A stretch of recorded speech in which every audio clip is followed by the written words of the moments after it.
ये मैं मेरी शिवसेना की कांग्रेस नहीं होना दूंगा। कोई भी इंसान अपनी जिंदगी में एक गलती, मैं 10 गलतियों की बात नहीं कर रहा हूं, सिर्फ एक गलती कर दे तो उसकी पूरी जिंदगी, उसका पूरा करियर बर्बाद हो जाता है, चौपट हो जाता है। और फिर आप कितनी भी कोशिश कर लो, वो फिर से ट्रैक पर जल्दी नहीं आता है, क्योंकि एक बार बर्बाद हो गए तो फिर उबरना बहुत मुश्किल हो जाता है। और यही उद्धव ठाकरे, राज ठाकरे और इनकी पार्टियों के साथ हुआ है। आप सोचिए कि मैं दूसरों की बात नहीं कर रहा हूँ, मैं सिर्फ इसमें अभी थोड़ी देर के लिए राज ठाकरे की बात कर रहा हूँ। उनके अंदर वो जोश था, वो जज्बा था और पूरी काबिलियत थी कि वो महाराष्ट्र का मुख्यमंत्री तक बन सकते थे। लेकिन उन्होंने नफरत वाली राजनीति की और नफरत वाली राजनीति के चलते ही आज उनकी पार्टी की ऐसी दुर्दशा हो गई। ना एक सांसद है, ना विधायक है और नगर सेवक में अभी गिनकर कुछ लोग आए हैं, उसके लिए भी जश्न मनाया जा रहा है। अब जानते हैं कि उद्धव ठाकरे, राज ठाकरे की बर्बादी का राज क्या है। तो चलिए शुरू करते हैं। बीएमसी जो शिवसेना के पास 25 सालों से थी, जिसका पूरा दारोमदार शिवसेना के ऊपर था, आज सोचिए कि उस उद्धव ठाकरे के पास से शिवसेना पार्टी का सिंबल छिन गया, पार्टी के कार्यकर्ता चले गए, विधायक जा रहे हैं, सांसद जा रहे हैं, सब जा रहे हैं पार्टी छोड़कर, उनका बंगला चला गया। और तो और इतने सालों से जो बीएमसी उनके हाथों में थी वो भी चली गई। आप सोचिए, बहुत सारे राज्यों का बजट जो है वो इतना नहीं होता है जितना बीएमसी का है, साल का 75,000 करोड़। ये कोई छोटा मोटा अमाउंट नहीं है। फिर भी देखिए, मुंबई की सड़कों पर इतने गड्ढे दिखाई पड़ते हैं कि आए दिन कोई न कोई गिरता है और पीछे से गाड़ी, ट्रक उस व्यक्ति के ऊपर चढ़ जाता है और उसकी मौत हो जाती है। और पॉलिटिशियंस को कोई फ़र्क नहीं पड़ता है, इनके लिए किसी की मौत बड़ी साधारण हो जाती है कि सड़क पर गड्ढे ही तो हैं, क्या ही फ़र्क पड़ जाएगा। लेकिन उन गड्ढों से कितनी गाड़ियाँ खराब होती हैं, कितने एक्सीडेंट होते हैं, कितनों के परिवार उजड़ते हैं, ये पॉलिटिशियंस कभी नहीं सोचते। और यही सब हाय लगती है, बोलते हैं ना कि बद्दुआएँ लगती हैं, बद्दुआएँ काम आती हैं, दुआएं भी काम आती है और बद्दुआएँ लगती है, और ये इस तरह से चीज़ें हो जाती है। और उद्धव ठाकरे ने 2019 में जब बीजेपी के साथ पार्टनरशिप में चुनाव लड़ा तो ये पहले ही डिसाइड हो चुका था कि मुख्यमंत्री कौन बनेगा महाराष्ट्र का। लेकिन कहते हैं कि उद्धव ठाकरे के जो चाणक्य हैं, संजय राउत, इन्होंने एक आइडिया दिया कि आप महाराष्ट्र के मुख्यमंत्री बन सकते हैं।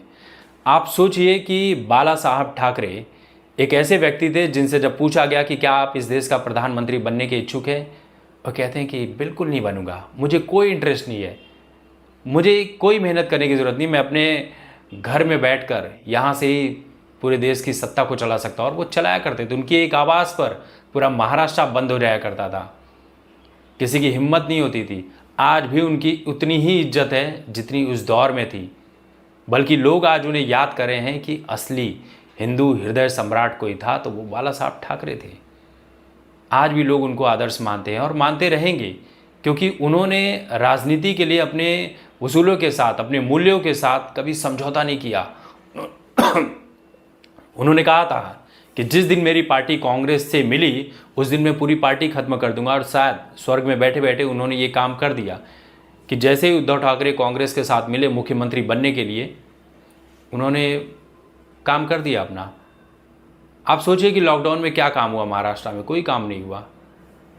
उसी वक्त सुशांत सिंह राजपूत की मौत हो जाती है। उस मौत को सही तरीके से जो भी चीज़ें आती है उसका रिजल्ट आज तक सामने नहीं आया। क्या घालमेल किया गया, क्या झोलझाल किया गया, यह सब आपको पता है।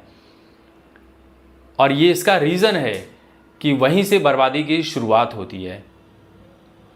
कंगना रनौत इस मामले पर बहुत कुछ बोलती हैं तो कंगना रनौत को धमकियां मिलती हैं।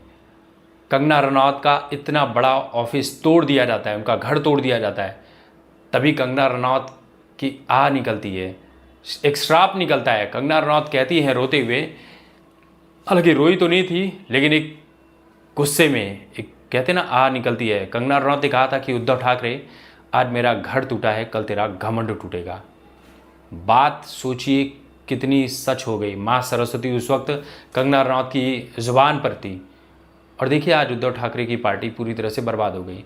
उद्धव ठाकरे हिंदुत्व के खिलाफ जाकर काम करने लगे, मुस्लिमों को सपोर्ट करने लगे। किसी को सपोर्ट करना कोई बुरी बात नहीं है, लेकिन आपकी पार्टी का जो एजेंडा है जिस पार्टी पर आपकी पार्टी चल रही है, जिन वसूलों पर, जिन मूल्यों पर, अगर आप उस मूल्यों से हट जाएंगे तो फिर आपकी पार्टी कहीं पर नहीं रहती है।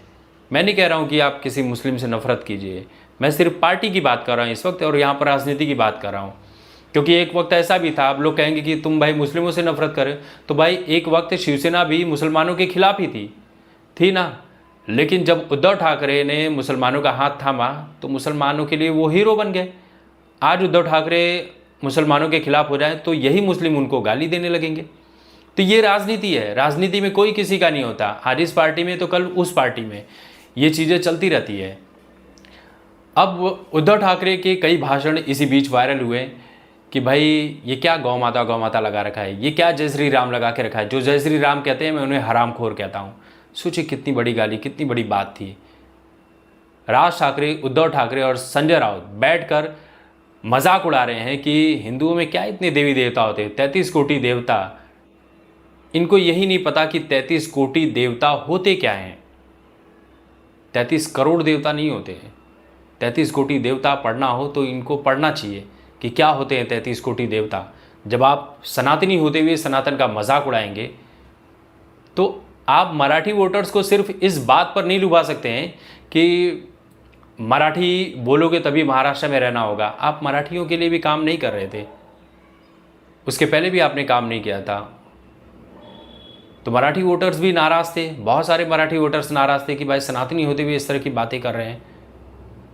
मैं देखिए किसी पार्टी को सपोर्ट करते हुए नहीं कर रहा हूँ, मैं सिर्फ एक राजनीतिक एनालिसिस कर रहा हूँ, उसी के आधार पर बता रहा हूँ। जो चीज़ें सोशल मीडिया पर इस वक्त डिस्कस की जा रही है, जो चल रही है, ये पार्टी पूरी तरह से मजाक बन गई है। संजय राउत कह रहे हैं कि एकनाथ शिंदे जयचंद निकले। ये संजय राउत को सोचना चाहिए था कि वो क्या है और क्या निकले। आज पार्टी पूरी तरह से खत्म हो गई और वाकई में ये इस बात का दुख है, इसमें कोई ये नहीं है कि जिस तरह से शिवसेना, एक टाइम शिवसेना थी, शिवसेना के नाम से लोग डरा करते थे, वो डर पूरी तरह से ख़त्म हो गया। एक वक्त था कि सोशल मीडिया पर शिवसेना के अगेंस्ट कोई बात नहीं कहता था, लिखता नहीं था, लिखता था तो उसके साथ क्या होता था बताने की, समझाने की ज़रूरत नहीं है। आज देखिए सोशल मीडिया पर तमाम मीम्स बनाए जा रहे हैं, एआई के माध्यम से इतने मीम्स बन रहे हैं। क्या ये मीम्स शिवसेना पार्टी या राज ठाकरे या उद्धव ठाकरे तक नहीं पहुंचते होंगे? बिल्कुल पहुंचते होंगे। लेकिन अब केंद्र में सरकार बीजेपी की है, महाराष्ट्र में सरकार बीजेपी की है, अब तो बीएमसी में भी सरकार बीजेपी की है। तो ये कहते हैं ना कि एक गलती व्यक्ति की पूरी पार्टी को, पूरी लाइफ को बर्बाद कर देती है।